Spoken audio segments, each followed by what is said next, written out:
राज्यात सध्या परिवर्तनाची लाट, त्यामुळे महायुतीचे सर्व उमेदवार निवडून येतील, मुख्यमंत्र्यांचा विश्वास। देशामध्ये नरेंद्र मोदी यांच्या विकास कामांचीच लाट असून राज्यात देखील तीच परिस्थिती असल्याने राज्यातील 48 पैकी 45हून अधिक जागा महायुतीच्या निवडून येतील, असा विश्वास राज्याचे मुख्यमंत्री एकनाथ शिंदे यांनी साताऱ्यात बोलताना व्यक्त केलाय। राज्यातील लोकसभेच्या सर्वच जागा भरघोस मतांनी निवडून येतील आणि सातारचे खासदार उदयनराजे भोसले हे देखील या विजयी उत्सवात सामील होतील, असा आत्मविश्वास त्यांनी यावेळी बोलून दाखवला। खासदार उदयनराजे भोसले यांचा उमेदवारी अर्ज दाखल करण्यासाठी मुख्यमंत्री एकनाथ शिंदे, उपमुख्यमंत्री देवेंद्र फडणवीस आणि उपमुख्यमंत्री अजित पवार हे साताऱ्यात आले होते। त्यावेळेला त्यांनी माध्यमांशी बोलताना हे मत व्यक्त केले। आरोप प्रत्यारोप कोण करतंय, ज्यांच्याकडे काय कामधंदा नाही आहे, महाविकास आघाडीच्या लोकांकडे काय आरोप करण्याशिवाय त्यांच्याकडे काय उरलंय का? आम्ही काम करतोय।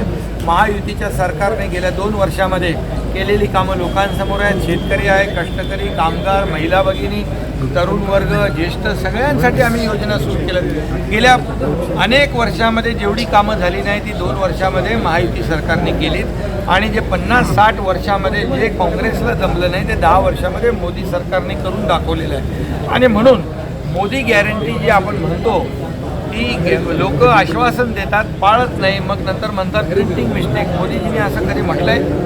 मोदीजींनी आज आपण पाहतोय की पुढचे 5 वर्ष 80 कोटी लोकांना मोफत धान्य देण्याचा ऐतिहासिक निर्णय घेतला आहे। आज त्यांचा जाहीरनामा बघा, जाहीरनाम्यामध्ये शेतकरी, गरीब, युवा आणि महिला यांना फोकस केलेला आहे। म्हणजे सर्वसामान्य माणूस जो आहे त्याला रोटी, कपडा, मकान देण्याचा निर्णय मोदीजींनी घेतलेला आहे आणि त्यामुळे या देशामध्ये मोदीजींची लाट निर्माण झालेली आहे।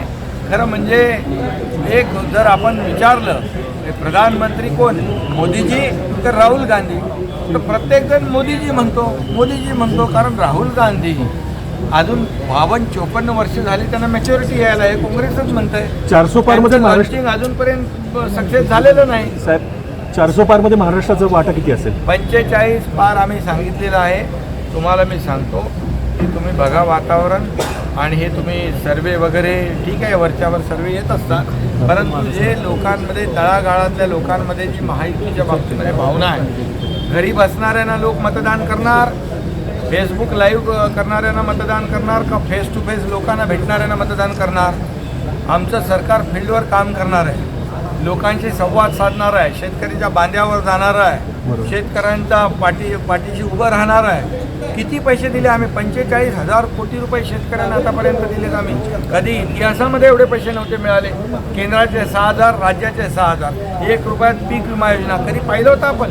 त्यामुळे याची पोचपावती आम्हाला येणाऱ्या लोकसभेच्या निवडणुकीमध्ये जनता दिल्याशिवाय राहणार। साहेब, सातारा लोकसभा मतदारसंघामध्ये शरद पवार यांनी मोठ्या प्रमाणात ताकद लावलेली आहे। अरे ताकद प्रदर्शनासाठी किंवा येणाऱ्या मिटिंग असतील, अरे त्यांना निवडणूक आहे, ज्याचा त्याचा अधिकार आहे। परंतु इथे आमचे 4 आमदार आहेत, तगडे आमदार, स्ट्रॉंग आमदार आहेत आणि ते या मतदारसंघामध्ये लोकसभा मतदारसंघात जनतेचा प्रतिसाद आज तुम्ही पाहिला। भर उन्हामध्ये किती लोक, हजारो लोक आले आणि ते क्राऊड पाहिलं, लाईव्ह क्राऊड पाहिलेलं आहे आपण।